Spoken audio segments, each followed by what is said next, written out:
हमारे बॉडी में ब्रेन ही एक ऐसा ऑर्गन है जो हमारे पूरे बॉडी को कंट्रोल कर सकता है।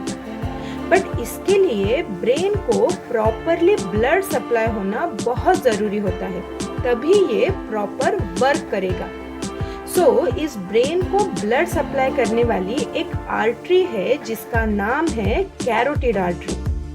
बट समझ लीजिए, अगर इस ब्रेन को किसी रीजन से ब्लड फ्लो ही नहीं हुआ तो क्या होगा?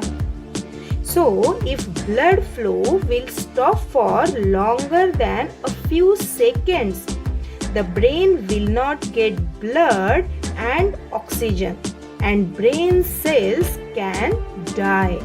और इस वजह से बॉडी के जिस भी एरिया को ब्रेन कंट्रोल करता है उसका फंक्शनिंग ही स्टॉप हो जाएगा, और ऐसे कंडीशन को कहते हैं स्ट्रोक और brain attack. A stroke is an interruption of the blood supply to any part of the brain. मतलब ब्रेन के किसी भी पार्ट में अगर ब्लड सप्लाई नहीं हुआ तो स्ट्रोक आ सकता है। ब्रेन अटैक के मेजरली 2 रीजन है, मतलब 2 ऐसे कारण हैं जिससे ब्रेन अटैक हो सकता है। तो उसमें से पहला जो रीजन है वो है blockage of blood flow in brain.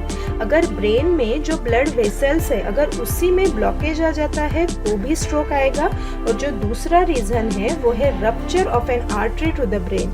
अगर ब्रेन में जो ब्लड वेसल है अगर वही रप्चर हो जाते हैं, अगर वही कट हो जाते हैं तो भी स्ट्रोक आ सकता है। इसी रीजन के ऊपर स्ट्रोक के 2 टाइप्स है। पहला जो टाइप है वो है इशेमिक स्ट्रोक और दूसरा है haemorrhagic stroke. Ischaemic stroke is most common type of stroke. जब ब्रेन को ब्लड सप्लाई करने वाले ब्लड वेसल्स ब्लॉक हो जाते हैं तब इशेमिक स्ट्रोक आएगा। इस डायग्राम में देखिए, ये है ब्रेन के ब्लड वेसल। तो इसमें अगर थ्रोम्बस फॉर्म हो जाते हैं, थ्रोम्बस दैट मीन्स अगर वहाँ पे ब्लड क्लॉट हो जाता है तो ब्रेन को प्रॉपरली ऑक्सीजन सप्लाई नहीं होगा और उस टाइम पेशेंट को इशेमिक स्ट्रोक आ जाएगा। अब सवाल ये है कि इस थ्रोम्बस का क्या रीजन हो सकता है? इसका रीजन है एथेरोस्क्लेरोसिस। एथेरोस्क्लेरोसिस मतलब जिस ब्लड वेसल से ब्रेन को ब्लड सप्लाई होता है अगर उसके इनर लाइनिंग पे फैट डिपॉजिट हो जाता है तो उसे कहते हैं एथेरोस्क्लेरोसिस। इस फैटी डिपॉजिट या एथेरोस्क्लेरोसिस से इशेमिक स्ट्रोक आता है। इशेमिक स्ट्रोक के 2 टाइप्स है। पहला जो टाइप है वो है थ्रोम्बोटिक स्ट्रोक और दूसरा है इम्बोलिक स्ट्रोक। अब ये थ्रोम्बोटिक स्ट्रोक क्या होता है? तो जब भी ब्रेन में जो ब्लड वेसल्स है अगर उसी में ब्लॉकेज आ जाएगा उसे कहेंगे थ्रोम्बोटिक स्ट्रोक। और इम्बोलिक स्ट्रोक कैसा है? तो जब बॉडी में किसी और ही जगह पे अगर ब्लड क्लॉट हो जाता है, थ्रोम्बस फॉर्म हो जाता है, अगर उस थ्रोम्बस का कुछ पोर्शन अगर किसी रीजन से कट होके वो ब्लड में मिक्स हो गया और वहाँ से अगर वो ब्रेन के तरफ आने वाले आर्टरी में अगर मिक्स हो गया और ब्रेन में जो छोटे छोटे ब्लड वेसल्स है अगर वहाँ पे जाके वो फिट हो गया तो ब्रेन को ब्लड सप्लाई नहीं होगा और उस टाइम इम्बोलिक स्ट्रोक आ जाएगा। तो ये दोनों टाइप होते हैं इशेमिक स्ट्रोक के। स्ट्रोक का जो सेकेंड टाइप है वो है haemorrhagic stroke. Hemorrhagic stroke occurs when a blood vessels in your brain leaks or rupture. अगर ब्रेन में जो ब्लड वेसल्स है अगर वो किसी एक्सीडेंट से अगर रप्चर हो जाते हैं, कट हो जाते हैं तो भी स्ट्रोक आएगा और उस स्ट्रोक का नाम होता है हीमोरेजिक स्ट्रोक। इस स्ट्रोक के भी 2 टाइप है। तो सबसे पहला जो टाइप है वो है सब एर्केनॉइड हीमोरेज और दूसरा जो है वो है intracerebral haemorrhage.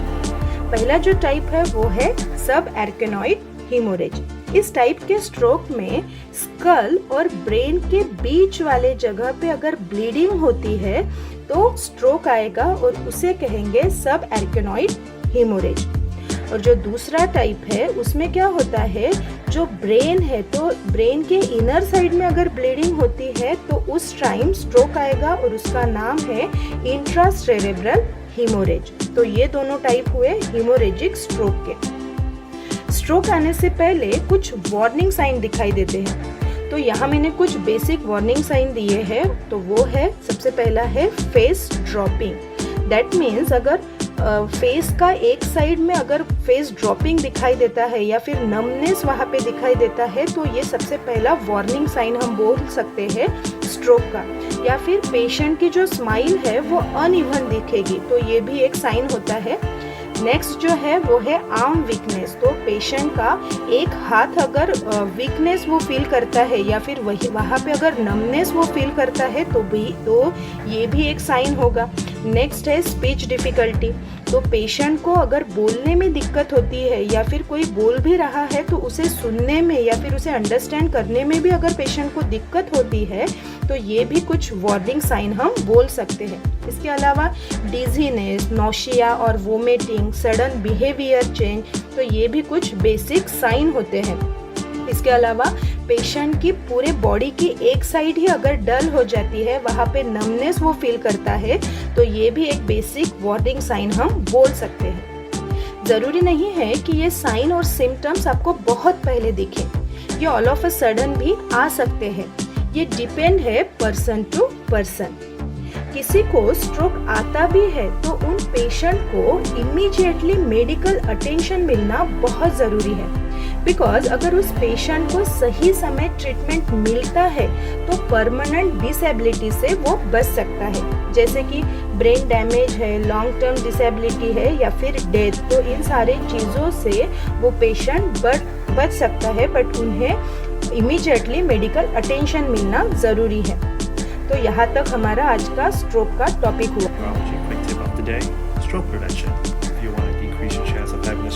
Follow these 6 tips. 1.